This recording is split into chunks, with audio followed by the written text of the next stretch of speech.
Welcome back, our viewers. This is the Rgen. We are empowering you for impact. We are discussing on vision, the importance of having a vision. And we say that you need a supervision so that you evade being supervised by each and everybody. We also talked about having a desire, developing a desire. And my guest was almost finishing on a wonderful train of thought where a king abdicated his role to become the heir apparent just because of romance. That's amazing. Yeah. So this guy did not make it. All right. And my attention is not so much on him. It is in the repercussions of his decision. Yes. That I've made a decision and I've abdicated the throne, not just for me, but for my children and for my lineage. What I hear you saying is that a decision can have ramifications over generations. Absolutely. In fact, can we talk about something else? Can we talk about decision? Can we talk about decision? Yeah, in line with because vision, yeah. When we talk about vision, it is impossible to talk about vision without touching on decision. Yeah, and so I was telling you about decisions. Yes. So decisions, you cannot talk about vision without actually talking about decisions. Because many times decisions and choices usually sound similar. What is the difference? Because you see, decide comes from the Latin word, two Latin words. It's a conjoinment of two Latin words. That is de and side, off and cut. That means to cut off. So a decision is cutting off all available options. Wait a minute. So when I've made a decision, I have cut off other available options. Absolutely. And chosen to focus on one. So when I say, for example, I choose Coke, what soda will you take? Coke. I have made an expression of preference. I prefer Coke over Sprite. Fanta, Sprite, and the rest. Yes. But when I decide I will only drink Coke, I have made a decision and chosen to cut off all available options. So I've already chosen my path of choices. So within that decision lies only probable causes for choice. That means I choose Coke. If there is no Coke, I will not drink soda. Wow. So every other beverage Out of your scope. You see? So it is the same line when you're talking about vision, when you decide.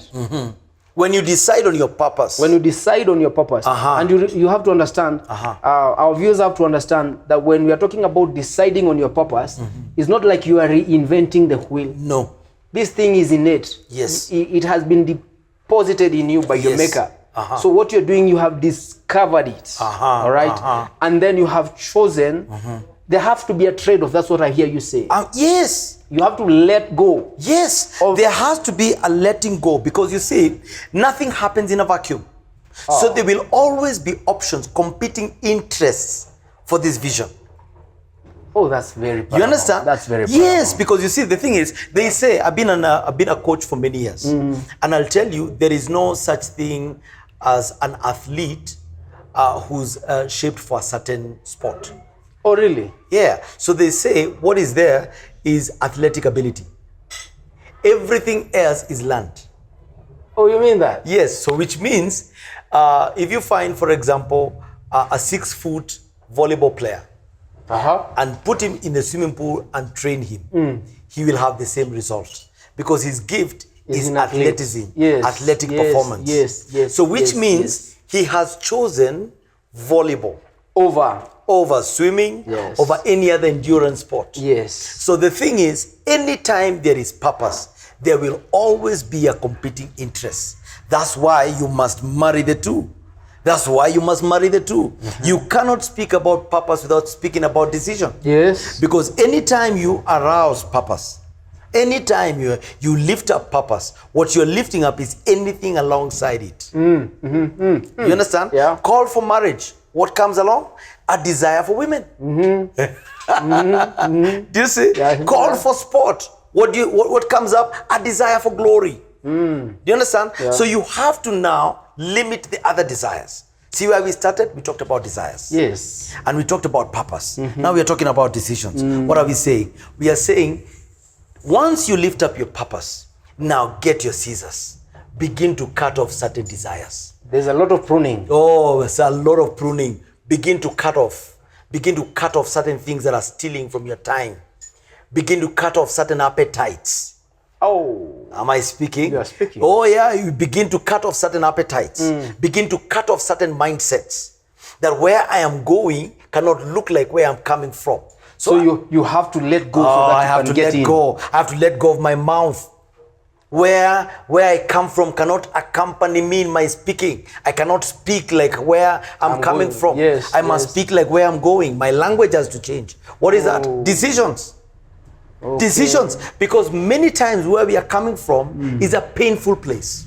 Majority of the time. Yes, it's a painful place. Many times we have stories about things that have happened to us. Everybody has a story. Everybody has a story. Yeah. So are you going to allow this story to determine your destiny?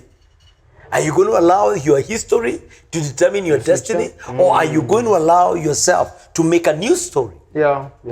Because majority of the people have been defined by what the environment has told them, by what people have told them. I remember listening to Les Brown, and this is what he said, and it's important that you hear, our viewer. He said, do not allow the opinion of others to become your reality. So do not even allow the opinion of your environment to define who you will be. You have been innately wired by your maker to do everything that he has called you to be. So we are talking about vision. Remember where we started? A godly desire. All right. Then we talked about purpose. Now we are talking about decisions. And in decisions, what our guest is really saying is that there are a lot of trade-offs. Sometimes it's relationships. There are some relationships you have to let go. Oh yeah. You have to let go of some relationships. Oh yeah. You have to let go of a particular mindset, a debilitating mindset. Because you have to understand, whether you know it or not, there is an interpersonal conversation going on in your mind. Yes. All right? Oh yes. So you've got really to change the narrative, the story you are telling yourself about yourself. Yes. Yes. Man, Yeah. you see, when we talk about vision, we talk about what you've just talked about, decision. Yeah. And we said you have to cut off. To decide is to cut off. That means you have to cut off certain mindsets, certain things. Now, from there, you cannot talk about vision and not talk about your identity. Ask me why. Ask me why. That's the elephant Ask in me the why. room. Ask me why. Yeah, please. Because please the go thing is this. It is impossible. What? Impossible. Impossible. Impossible. To act consistently in a manner different from your self-image. Oh, say that again. Say that again. It is impossible for you to act consistently in a manner different from your self-image. Wow. So I was listening to some of these athletes, and I think they were going for the London Marathon. And so they were talking about the run up to the marathon and the preparations therein. And they were talking about how much running they were doing, in terms of kilometers. I mean, these guys ran, man. And so they were talking about how they do it throughout the week. And so the reporter listening in, man, the guy was shocked. He said, hey, you run. And the athlete, the reporter was asking, you run how many kilometers every week? And the athletes were laughing because they said, we are runners. That's what runners That's what we do. That's what we do. So it's not a thing. That's what we do. It's not a thing. This is what we do. As a fish will not struggle to swim. Not at all. This is what fish do. Not at all. And so when you partner your vision with your identity, your vision with your desire, your vision with the decisions, you're now embodying your vision. You look like your vision. You don't even need to tell me where you're going. I can see the vision. Can I tell you something? That's very important, because what I see, you can really do you. Yes. You can really do you until your mention resembles what you do. Because, yes. Because, for example, in Kenya, if I say Ndambuki or Churchill, yes, you associate him with comedy. All right? When I say Chris Kirubi, you associate him with real estate and money matters. Yes. So when we say Tiger Woods, you associate him with golf. What is that? That is a marriage between your vision and your identity, where your vision becomes your identity. Wow. You don't need to tell us what you dreamt. All I need to see is how much you're pouring into this thing. Oh, talk Am I about speaking? mindset. Listen, Talk let about me tell you, go to Kaptagat early in the morning, go to E10 where these athletes are training. Yeah. You know, Yeah. you'll find this, they call them scouts, talent scouts. Huge cameras. So these guys are checking out and they're reporting back home. These guys can be there for months, Eric. Waiting for what? Waiting for, they're looking for talent. They're called talent scouts. And so the thing is, they're looking for a particular kind of athlete. Now, remember in E10, at any given time, there could be no less than 1,000 or 2,000, 3,000 runners every morning, waking up at 5 in the morning. But you have this guy who's looking at a runner, who's running In a particular way. in a particular way, in a manner likely to suggest, I'm going for no less than the Olympic medal. Wow. He has identified with his vision. He has set his eyes on his vision. Now, nobody has to supervise him. No, sir. He wakes up earlier than his alarm clock. No, you don't have to check on him. No. You don't have to check on whether he's eating ice cream on the side. No. Nothing. Listen, what is doing that? His vision is doing that for him. So his vision is defining his nutrition. Absolutely. His vision is defining his relationship. Yes. Uh-huh. He doesn't need supervision. His vision has become his identity. I submit to you that the Olympic champion is an Olympic champion many months before he's Olympic champion. Say that again.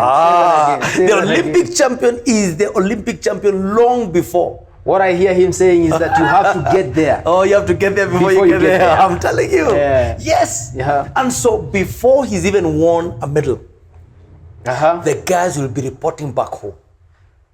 Say, hey guys, we have a winner. Guys, we have seen somebody. Has he won anything? No.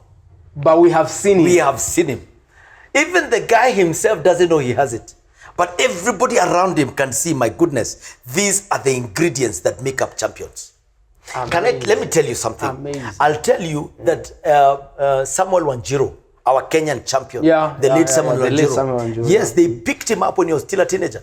Oh. Took him to go run in Japan. Yes. Had he won many races? No. Had he had an elaborate plan about how he's going to do the Olympics? No. But he had something. That thing is called identity. It is locating before you locate. Okay. It is becoming before you become. Does everybody have it? Yes, you choose it. You choose it. That's why we talked about decision. Oh, okay. When you decide, this is where I'm going. Kufa gari, kufa dereva. I'm going here. Face your work. Face your work. I'm going to do it. Whether I die doing it or not, I'm doing it. Once you have that mindset. So what I see this mindset informing me is that I don't have a plan B. You don't have a plan B. It's either I run or I run. There is no plan B when it comes to vision. Listen, oh man, can I talk about it? There can't be a plan B when it comes to vision, because a plan B would be a division, another vision, two visions. Yes. So a division would actually cause a misdirected energy. Yes. So a division brings a misdirected energy. And we're gonna talk about vision and relationship, because now where I see you going is like, for example, when two people are married, yes, and the wife comes with a vision and the husband a different vision, we're talking about divisions. Division. We are talking about divisions. Splitting energy. We're talking about splitting energy. Yes. So we're gonna take a short break. But remember, please remember everything we're talking about. I hope this is impacting you, because we are here to empower you for impact. Amazing. Remember, this is the Rgen, the radical generation, and we are doing this shoot from Peak Rest Airbnbs, where we have ample parking, we have security, it is spacious, it is pocket friendly. Kindly reach out to them on the number of your screen. We'll be right back after this short break.